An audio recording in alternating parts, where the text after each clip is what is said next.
1,20,000 টাকায় বাড়ি করা সম্ভব নয়। প্রথম কিস্তির টাকা পেয়ে বিডিও অফিসে টাকা ফেরত দিলেন নন্দীগ্রামের যুবক।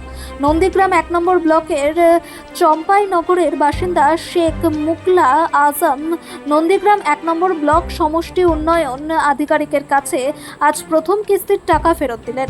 সংবাদ মাধ্যমের মুখোমুখি হয়ে তিনি জানান, তার মায়ের নামে আবাসের প্রথম কিস্তির টাকা ঢুকেছিল। বাড়ি তৈরির জিনিসপত্র কিনতে গিয়ে তিনি দেখেন দ্রব্যমূল্যের দামের সঙ্গে পাল্লা দিয়ে 1,20,000 টাকায় বাড়ি করা কোনোভাবেই সম্ভব নয়। বাড়ি না করলে সরকার আইনি ব্যবস্থা নেবে। তাই তিনি প্রথম কিস্তির টাকা বিডিও অফিসে এসে ফেরত দিলেন। ফেরত দিলাম কারণ এখন যা বর্তমানে যা দ্রব্যমূল্যের যা দাম, আপনার ইট থেকে বলুন, সিমেন্ট থেকে বলুন, আপনার বালি থেকে বলুন, অনেক বেড়ে গেছে। তো এই কারণে 1,20,000 টাকায় কোনো মতে একটা বাড়ি মানে কমপ্লিটভাবে করে ওঠা সম্ভব নয়।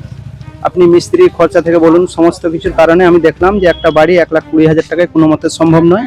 তো এই কারণে প্রথম কিস্তির যে টাকাটা যে ঢুকেছিল অ্যাকাউন্টে, সেই টাকাটা আমি এখানে জমা দিলাম। আপনার নাম? আমার নাম শেখ মুকলা আজম। আমার মায়ের নামে বাড়িটা হয়েছিল। বাড়ি? বাড়ি চম্পাইনগর, গ্রাম পঞ্চায়েত হরিপুর।